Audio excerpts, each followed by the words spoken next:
Bienvenidos, esta es la recapitulación por segmentos de Solo Negocios Radio, transmitido el 13 de octubre de 2025, donde Guillermo Soria Magaña, del espacio de CONAFI, desarrollan el tema de los 5 errores más comunes en el cumplimiento fiscal de las pymes, y este segmento es de timbrado de nómina. De regreso al aire, después de esta primera pausa, estamos platicando de los 5 errores más comunes que cumplen en su cumplimiento fiscal o que cometen en su cumplimiento fiscal las pymes.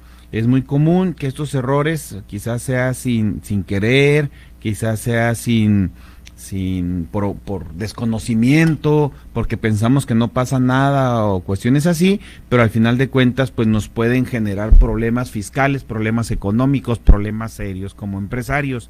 Y recuerden, yo siempre se los he dicho en los programas anteriores, ¿quién es un empresario? Todo aquel que se dedica a los negocios, todo aquel que emprende con algo, un negocio, un servicio que ofrece de manera independiente, ¿verdad? Sus servicios o sus mercancías. Pueden ser desde una hamburguesa, desde la reparación de un vehículo, desde las reparaciones a la casa. O sea, es increíble la manera en que podemos ser empresarios de manera independiente y a veces nosotros mismos no nos consideramos un empresario porque dices, no, ¿a qué te dedicas? No, pues soy mecánico. Pues eres un empresario, te dedicas a arreglar carros, ese es el servicio que proporcionas. Visualízate de esa manera, porque también viene la autoridad, sí te visualiza como un empresario, aunque tú seas un independiente que está trabajando, ¿no? En otros países les llaman un autónomo, ¿no? En España y demás dicen, soy autónomo. Es decir, que yo trabajo independiente, ¿no? Que no tengo un patrón, pero sin embargo genero ingresos por mi propia cuenta. Entonces son los empresarios. Entonces les decía que el primer error es no conciliar los FDIs de los gastos y de los ingresos que emitimos contra lo que registramos en la contabilidad. Y el error va en los dos sentidos. Puede ser que no registré algo que sí compré o que sí vendí, o al contrario, tener una operación en la contabilidad que no timbré. Eso también es un error muy común, que se me olvidó hacer la factura de las ventas globales del día o de la semana, pero como si entró el dinero al banco, en la contabilidad sí lo registré. Y eso pasa muy, muy seguido ya todavía con clientes nuevos que sí declaran, y me he topado todo, inclusive contadores que les declaran las ventas, pero no generan los FDIs de esos ingresos. Entonces, ¿qué va a pasar? Pues que el SAT va a decir, oye, ¿por qué estás declarando esto si yo aquí no tengo ninguna factura? Y aquí el problema no es que no declaraste los ingresos, el problema es que puede haber sanciones por no realizar las facturas de los ingresos que estás declarando. Entonces, tanto declarar sin factura como hacer facturas sin declarar, los dos nos pueden causar problemas. Obviamente, el declarar sin factura es menor porque pues estoy pagando los impuestos, ¿sí? Me han tocado clientes que a lo mejor tampoco nos mandan las facturas, pero nosotros nos metemos a la hora de conciliar los estados de cuenta bancarios, pues les detectamos depósitos. ¿Y qué hacemos? Pues declaramos esos depósitos en lo que averiguamos de quién son, porque es muy común que a veces dicen, no, pues es que no declaré este ingreso porque no me dijeron de quién era. Pues sí, pero ya fue un ingreso, hazlo, decláralo por lo pronto, haz una factura por lo pronto al público en general, y cuando sepas, cuando algún cliente reclame, oye, yo te deposité en tal fecha y no me has dado el producto o no me has dado mi factura, pues ya sustituyes la factura de público en general por la factura a nombre de algún contribuyente. O a lo mejor alguien te depositó una venta que no quiere factura y tú ni cuenta te diste que te depositó, o etcétera, ¿no? Ese es el primero. El segundo es no timbrar la nómina correctamente. Se nos ha convertido literal en un dolor de cabeza el no timbrar las nóminas, el no hacerlas correctamente, el hacerlas fuera de tiempo, fuera de horario, el hacerlas mal, pero ahora las nóminas, híjole, nos generan muchos problemas. Primero que nada, porque en las nóminas tenemos partes grabadas y partes exentas. A ver, ¿qué significa eso de partes grabadas y partes exentas en la nómina? Quiere decir que nuestros empleados reciben ingresos de nuestra parte, pero todos esos ingresos no es así como que ahí te van 5,000 pesos de sueldo. No, tú le tienes que decir a la autoridad, al Seguro Social, a la ley del ISR, a la autoridad federal, inclusive para cuestiones laborales, a la Secretaría del Trabajo, cómo estás integrando, cómo llegaste a esos 5,000 pesos. Son jornadas de trabajo, son horas extras, son días festivos, son trabajos en fines de semana, o sea, ¿cómo llegaste, cómo determinaste pagarle 5,000 pesos a la semana al trabajador?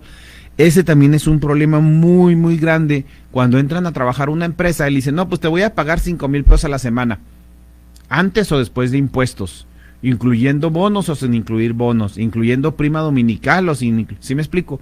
O sea, cuando elaboramos una nómina tenemos que ser bien específicos. Una cosa es el salario diario o el salario por la jornada diaria normal, que yo le puedo decir, te voy a pagar 500 pesos al día, que si lo convertimos en 6 días trabajados, pues son 3,000 pesos. Entonces, si a mí me pagas 500 pesos diarios, en teoría mi nómina es pues deberían de ser de hecho de 3,500 pesos, porque recuerden que se paga el séptimo día en proporción de los séptimos días anteriores, de los días trabajados que se convierten en un séptimo día, por eso le decimos los séptimos días. Entonces, si a mí me dice, tú vas a ganar 500 pesos diarios, yo podría pensar que voy a ganar 3,500 pesos a la semana, pero no, porque a eso hay que quitarle el seguro social y hay que quitarle el impuesto sobre la renta por esos 3,500 pesos, y a lo mejor vengo recibiendo 3,000 pesos y no 3,500 pesos. Ahora, muy diferente es que me digan, vas a ganar 3,500 pesos libres. Entonces el patrón tendrá que hacer el cálculo para determinar cuánto le tengo que pagar. A lo mejor le va a pagar 650 pesos diarios para que cuando le quite los impuestos o le retengan los impuestos que son del trabajador, le queden los 3,500 pesos libres. Y ahora ahí les va un tip para los patrones y también para los empleados, los que me escuchan. Cuando hablan de un salario libre, ya no puede ser igual todas las semanas. Tenemos que estar bien conscientes de que el salario libre no va a ser igual todas las semanas. La ley, ya desde hace algunos años, la ley del impuesto sobre la renta, nos pide que hagamos un cálculo mensual del ISR. Antes ese cálculo, más bien yo le llamamos recálculo mensual del ISR en la nómina, se hacía de manera anual. Es decir, tenemos que tener todos bien claro, el impuesto sobre la renta es el que pagamos por ganar dinero, ya sea empleado, empresario o accionista o lo que sea. Por ganar dinero pagamos el ISR, impuesto sobre la renta, y ese impuesto se calcula de manera anual, es un impuesto anual. Sin embargo, pues si el SAT nos dijera, ahí me lo pagas al final del año, como le hacen en Estados Unidos con muchas personas, pues imagínense, sería un relajo, ¿no? Porque si es mucho no lo vamos a pagar. Entonces me dice, bueno, me lo puedes ir pagando. A los empresarios les dice de manera mensual, pero a los empleados se les dice, me lo vas pagando conforme vayan pagándote la nómina. Si te la pagan de manera semanal, pues me lo pagas semanal. Si te lo pagan quincenal o mensual, pues mensual, ¿verdad? Porque si hay quienes cobran la nómina de manera mensual, que sería lo ideal para el patrón, pagarle una vez al mes, porque haces un solo cálculo, pero obviamente para el empleado pues es más difícil. Entonces, antes ese recálculo de la nómina se hacía de manera anual. Hace unos años nos lo cambiaron y tenemos que hacer ese recálculo de manera mensual, porque las tablas de impuestos las dividieron en 12, entonces la tabla es por cada mes. Entonces no es lo mismo si yo te pago, por ejemplo, 3,500 pesos esta semana, 3,500 pesos la siguiente semana, 5,000 pesos la otra semana porque te quedaste horas extras y 2,000 pesos la última semana porque faltaste. Pero resulta que 7 por 4 son 28 días y el mes tiene 31 días, que lo que se utiliza para los cálculos es un promedio de 30.4 días. Entonces, pues el impuesto que te cobré la primera semana y segunda va a ser muy diferente al impuesto que te cobré la tercera semana, que ganaste 5,000, y todavía va a ser muy diferente al impuesto que quizás no te cobré la última semana, que ganaste 2,000, a lo mejor hasta te di subsidio al empleo.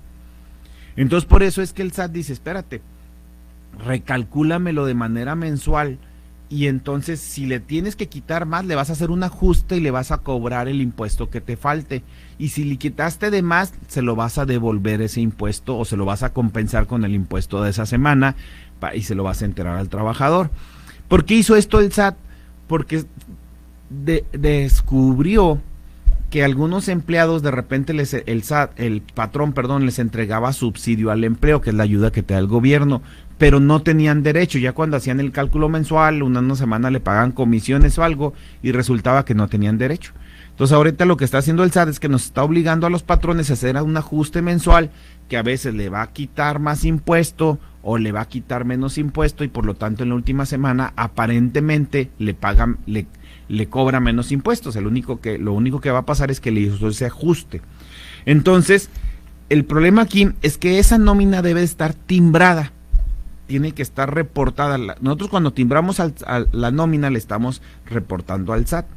Si nosotros no timbramos esa nómina el día del pago, tenemos 3 días, bueno, hay un cuadrito ahí que son días de repente dependiendo del RFC, pero en promedio son 3 días tenemos para timbrar la nómina. Si nosotros no timbramos la nómina en esos 3 días, el SAT nos puede multar.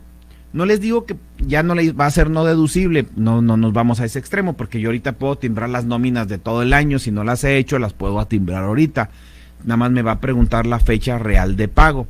Aquí el problema es que si yo no timbro esas nóminas, entonces no las voy a poder deducir si soy una persona física en el mes, porque acuérdense que las personas físicas o las del régimen simplificado Morales pagan sus impuestos de la siguiente manera: ingresos cobrados menos gastos pagados igual a base para calcular el impuesto, gastos y compras obviamente, y entonces determinamos una base y a esa base se le aplica el impuesto.